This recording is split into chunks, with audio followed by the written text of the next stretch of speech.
Salut, vendredi 27 mars 2024. Je sais même pas si on arrive au mois de juin vivant. Hein. Vous allez voir. Donc c'est marqué, hein, le plan Loukachenko pour rallier Kaliningrad. Alors, donc ça se rapproche. Hein, donc je vous le dis quand même, faites votre pactage. Bon, il faut quand même commencer à préparer des choses parce que ça se rapproche sérieusement. Donc, comme je vous avais déjà dit, par personne, un petit 1000 euros. Moi, je suis monté à 1500. Hein, 1500 euros de côté, hein, comme ça, hein, au cas où, on sait jamais. Hein, voilà, quoi.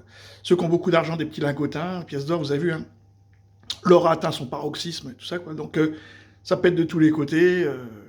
La bourse frôle les 8200 points, pratiquement 40 000 points aux États-Unis, alors que c'est la cata, c'est 30 millions de personnes qui dorment dans les rues, vous voyez. Donc ils y vont là, hein, on y va, franco de port, hein, tranquille.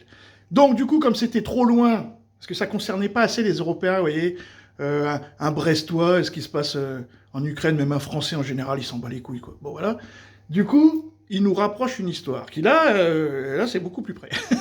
Donc là, ça va émoustiller les gens, hein, ouais. Donc ça commence, hein, c'est aujourd'hui ou hier, quoi. Voilà.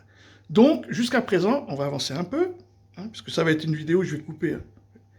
Ne simplifions pas la situation, nous devons comprendre clairement leurs intentions. Et pourquoi parle-t-il sans cesse de corridor de Suwalki? À combien de kilomètres de la Russie, de la région de Kaliningrad, à partir de nos frontières?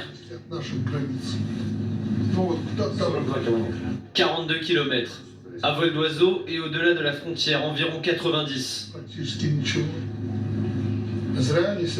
Presque rien donc, je ne comprends pas pourquoi ils se comportent ainsi. À ce stade critique, les États baltes, ainsi que certaines parties de la Pologne, se trouvent sur la ligne de front. Du coup, vous avez vu, dans le militaire, il parle à des militaires, alors que Poutine est toujours en civil, hein, on ne l'a encore jamais vu en militaire. Donc là, on est dans une phase militaire bélarusse ou biélorusse. On sait qu'il y a à peu près 30 000 militaires de chez Wagner, hein. Il ne faut pas oublier les Wagner, hein, ils sont là. C'est eux qui ont formé l'armée biélorusse. Poutine envoie des trains de chars, de canons, de je ne sais pas trop quoi. Donc, plus un train que le fameux train fantôme, à la vidéo le train fantôme. Donc, je ne sais pas si c'est vrai ou pas. En tout cas, les Russes, maintenant, ils nous le disent, ils font des mouvements de troupes. Et les Biélorusses aussi. Pourquoi? Parce que, voilà, nous, le problème, c'est qu'on ne sait pas les choses. Là, comme LCI, ils sont à la pointe, ils nous le disent. Mais bon, ils se rendent compte aussi, je pense que ça se rapproche. Mais ça se rapproche sérieusement. Donc, on avance. Nivine Potros, de quoi parle-t-il exactement, le président biélorusse? Alors, le président Loukachenko fait référence au corridor. Voilà, donc on en avait déjà parlé, ce fameux petit corridor, là, ici, qui devrait être une zone neutre, ça serait beaucoup plus simple, hein. On le met sous l'égide de l'ONU, mais non. Donc, du coup, c'est ce qu'on va voir. Donc, la Biélorussie et la Lituanie, voilà, quand ils commencent à parler de... Hein, s'ils veulent, ça va vite, hein. Ça va vite, hein, franchement, ça va vite. Il n'y aura pas beaucoup de résistance parce qu'ici, c'est la bourgeoisie, c'est comme chez nous. Et nous, on ne s'est pas battu en 40, on se battra pas. Vous voyez, personne ne se battra ici. C'est l'Occident. Les Occidentaux, ils se battent pas. Ils font se battre les autres. C'est pas pareil. Mais là, il faut aller au charbon. Donc, s'ils avancent, c'est fini. Hein, tout le monde dépose les armes, au secours. Et comme ils vont tuer aucun civil, voilà, ils auront simplement pris le territoire. Donc, il ne faut pas leur faire chier sur ça. Parce que toute l'histoire qu'on va écouter, c'est sur ça, ici, quoi. Et pourquoi, donc, les Bélorusses, le Bélarus ou la Biélorussie se met en branle-bas de combat, donc ici, hein, dans cette zone-là, parce que c'est encore une fois l'OTAN qui lance les offensives.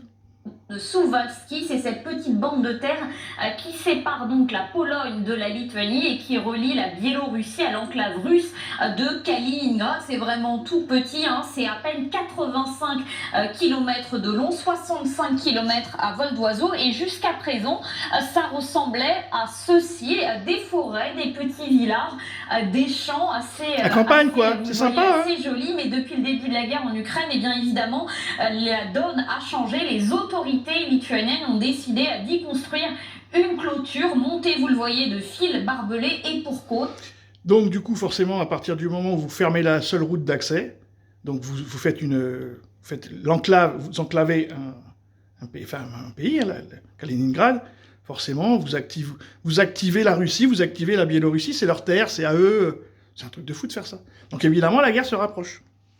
La zone est devenue éminemment dangereuse. Pour bien comprendre, on va zoomer dans cette carte pour bien comprendre, car Moscou, depuis le début de cette guerre, a déployé de part et autre de ce corridor, évidemment, des hommes et du matériel. D'abord, en Biélorussie, Moscou y a amassé des troupes, du matériel, des têtes nucléaires. Il y organise très régulièrement Là, des c'est vrai tout ce qu'elle exercices dit. militaires, le plus près possible, évidemment, de la frontière polonaise. Au nord, dans l'enclave de Kaliningrad, et bien là aussi, plusieurs milliers de soldats y sont amassés. La zone, on le sait, est truffée de missiles nucléaires Iskander, sans compter bien évidemment les navires, la flotte russe en mer Baltique qui se trouve juste là et qui est elle aussi équipée parfois de missiles hypersoniques. Certains experts considèrent en fait cette zone comme le talon d'Achille de l'OTAN, son plus gros point faible, car si Moscou décide d'y mener une attaque via la Biélorussie et via son enclave de Kaliningrad, eh bien ça isolerait les pays baltes qui se retrouveraient donc coupés du reste des membres de l'Alliance, ce qui évidemment inquiète les Occidentaux, mais ce qui inquiète également le président Loukachenko, on vient de l'entendre. Pourquoi? Parce qu'il a compris lui aussi que cette zone était éminemment stratégique et lui s'inquiète d'une attaque occidentale, bien évidemment. Et oui, évidemment. Donc du coup, quand on voit qu'ici ils sont en train d'amasser des troupes pour protéger cette enclave, en Moldavie, on sait qu'ils vont, parce qu'ils n'arrêtent pas de le dire, enfin en tout cas sur TikTok, il y a des mecs qui sont des militaires qui le disent, bon, ils vont prendre Odessa, d'une manière ou d'une autre, ils vont prendre Odessa, et on sait, parce que l'OTAN le dit, ils amassent des troupes sur Kharkiv, les Russes, ils amassent des troupes sur Kharkiv. Donc ils sont en train de faire une armée au nord, une armée au sud, et ils ont une armée maintenant à l'ouest. Eux, ils sont prêts, Poutine l'a dit sur sa vidéo, si vous voulez une guerre, les gars, nous on est prêts. La question c'est que nous on n'en veut pas, mais si vous voulez, on est prêts. Et là, on est en train de voir que eux, non seulement ils sont prêts, mais ils sont en position, quoi. Donc si on continue, comme je vous ai dit, ils vont prendre ici, ils en ont rien à branler. Eux, nous on veut pas la guerre, mais si vous voulez la guerre, on va faire une guerre. Et une fois qu'ils ont là, l'OTAN a perdu. Donc voilà, c'est simple.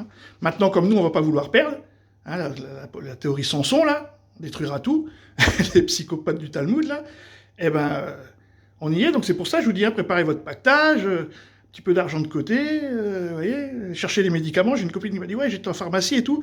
Ils arrêtent les médicaments parce que les molécules sont devenues chères.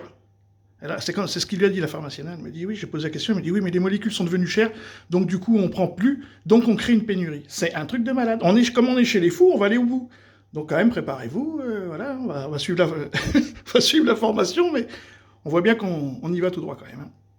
Petite pause. Je vous la fais en une seule vidéo. Chacun se prépare de son côté. Exactement, du côté de Minsk, tout est prêt ou presque. C'est en tout cas ce qu'a affirmé le commandant du groupe Nord-Ouest, qui était interrogé justement par le président Loukachenko. Je vous propose de l'écouter. Les documents de planification militaire sont en place.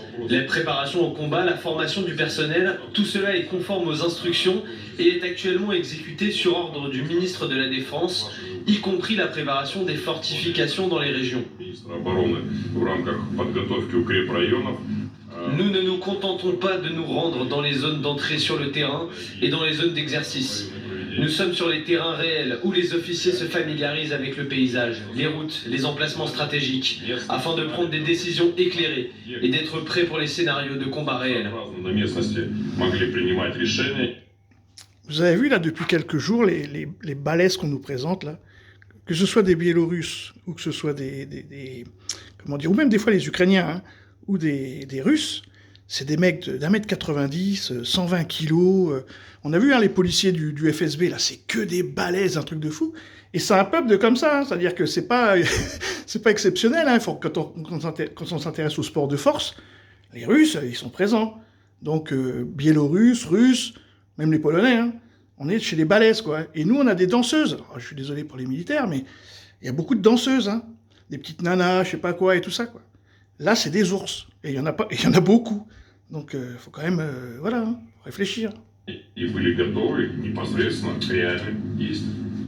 Alors du côté de l'OTAN aussi, des renforts ont été déployés dans les différents pays baltes, mais également en Pologne, sous le commandement des Nations Unies, par exemple, pour ce qui concerne la Pologne, pardon, de l'Allemagne pour la Lituanie, du Canada pour la Lettonie et du Royaume-Uni pour l'Estonie, avec à chaque fois, vous le voyez, des troupes de l'Alliance qui ont été là aussi déployées sur place avec une possible montée en puissance. L'Allemagne, par exemple, est en train d'entraîner des soldats, 5000 soldats qui seront transférés en Lituanie d'ici 2027. La coopération également entre la Pologne et la Lituanie a été renforcée avec, vous le voyez comme ici, des visites qui ont été organisées sous l'égide des Nations Unies au corridor de Suwałki. La coopération donc a été renforcée. En cas d'agression russe, ce sont près de 300 000 soldats de l'Alliance qui pourraient être déployés sur place selon les plans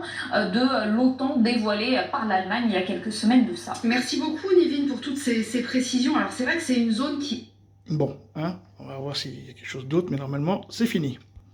Voilà. Donc, vous voyez que, bon, ils ont envie de déplacer la guerre ici, mais ils oublieront pas l'autre, parce que là, c'est l'OTAN. Là, l'Ukraine, malheureusement, n'a plus d'armes, donc elle ne peut pas faire grand-chose, alors que là, on peut relancer le game.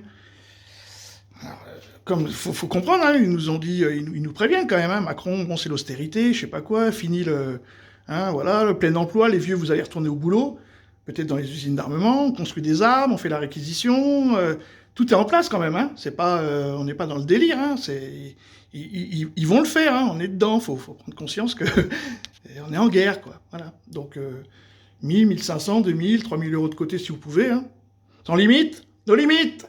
Salut.